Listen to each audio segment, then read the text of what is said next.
আসসালামু আলাইকুম। Channel I কৃষি সংবাদে আমন্ত্রণ জানাচ্ছি আমি প্রিয়াঙ্কা। এখনকার সংবাদ আয়োজন একই সঙ্গে চ্যানেল আই এর ইউটিউব চ্যানেলে এবং চ্যানেল আই এর ওটিটি প্ল্যাটফর্ম আই স্ক্রিনে লাইভ স্ট্রিম হচ্ছে। যাচ্ছে বিস্তারিত সংবাদে। পরপর তিনবারের বন্যায় খাগড়াছড়িতে ব্যাপক ক্ষতি হয়েছে। পাহাড়ি জেলা খাগড়াছড়িতে সাম্প্রতিক বন্যার পানি নেমে যাওয়ার পর ক্ষয়ক্ষতির চিত্র ফুটে উঠেছে।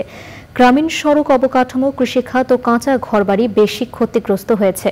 খাগড়াছড়ি প্রতিনিধি আজহার হীরার পাঠানো তথ্য ভিডিও চিত্রে সৈয়দ অদিতের রিপোর্ট। খাগড়াছড়ি জেলার ত্রাণ ও দুর্যোগ ব্যবস্থাপনা অফিসের তথ্যমতে বন্যায় জেলার প্রায় 40,000 পরিবার ক্ষতিগ্রস্ত হয়েছে।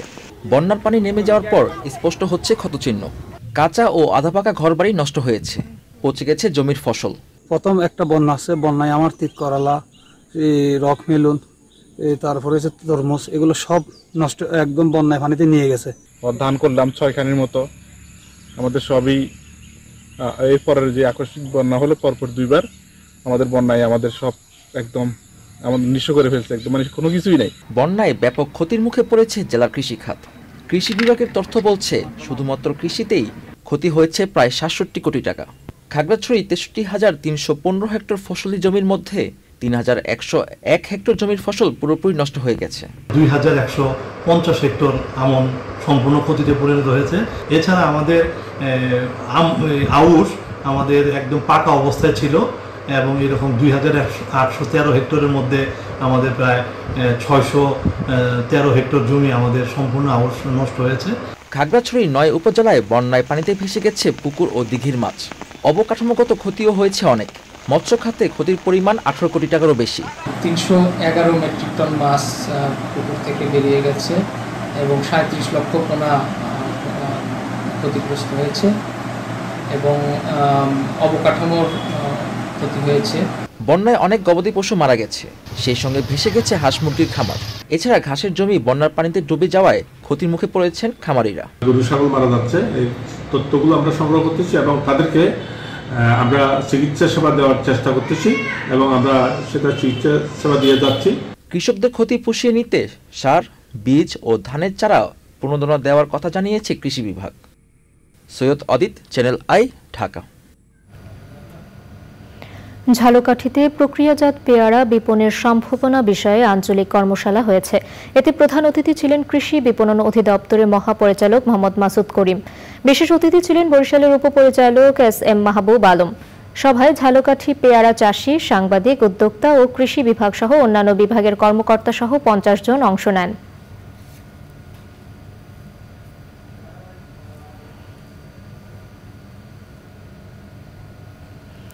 একদিনের রেকর্ড বৃষ্টিতে যশোরের বিস্তীর্ণ মাঠের রোপা আমনের ক্ষেত তলিয়ে গেছে।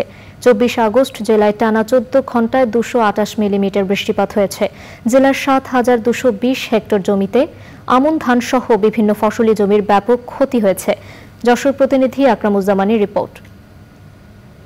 চলতি মৌসুমে যশোরে 1,40,425 হেক্টর জমিতে রোপা আমন চাষ হয়েছে।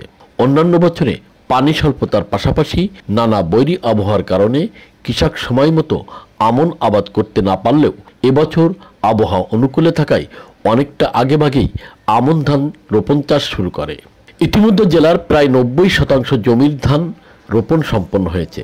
তবে গত 24 আগস্ট রাত থেকে পরদিন 25 আগস্ট সকাল পর্যন্ত ভারী বৃষ্টিপাতের কারণে জেলার বিস্তীর্ণ মাঠে আমন ধানের ক্ষেত পানির নিচে ডুবে থাকায় চরম বিপাকে পড়েছেন কৃষক। জিয়ার খালটা যদি সংস্কার করা হতো তাহলে এই ধান তলাইতো না।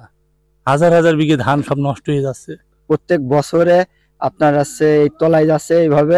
ময়লা পলিথিন আপনার যা যাবে তো কিছু প্লাস্টিক সব আপনার এই জায়গায় ফেলানো হয়। আমার 2 বিঘা বই ধরে এই বই তলাই গেছে। এখন গরুর খাবারও হচ্ছে না, মানুষের খাবারও হচ্ছে না। খালটা যদি করে দিতেন তাহলে আমাদের পক্ষে খুব সুবিধা হতো। কৃষি বিভাগ বলছে সামনে ভারী বৃষ্টিপাত না হলে এসব ধান ক্ষতি থেকে রক্ষা পাবে। প্রচুর পরিমাণে বৃষ্টি হয়েছে, এই বৃষ্টি হওয়ার কারণে আমাদের যেগুলো বিল অঞ্চল ছিল সেই বিল অঞ্চলগুলোতে আপনার পানির একটা প্রচন্ড একটা চাপ পড়েছে এবং এই চাপ পড়ার কারণে যশোর জেলাতে ৭,০০০ হেক্টরের কিছু বেশি জমি সাময়িকভাবে প্লাবিত হয়েছে এবং এটার পানি আস্তে আস্তে সরছে। চলতি মৌসুমে জেলায় ১,৪০,৪৫০ হেক্টর জমিতে আমন আবাদ হয়েছে বলে জানিয়েছে কৃষি বিভাগ। যশোর থেকে Akramuzzaman, channel I. Channel I কৃষি সংবাদের আজকের আয়োজন এ পর্যন্তই। পরবর্তী সংবাদ আয়োজনে আমন্ত্রণ জানিয়ে শেষ করছি। ধন্যবাদ সবাইকে।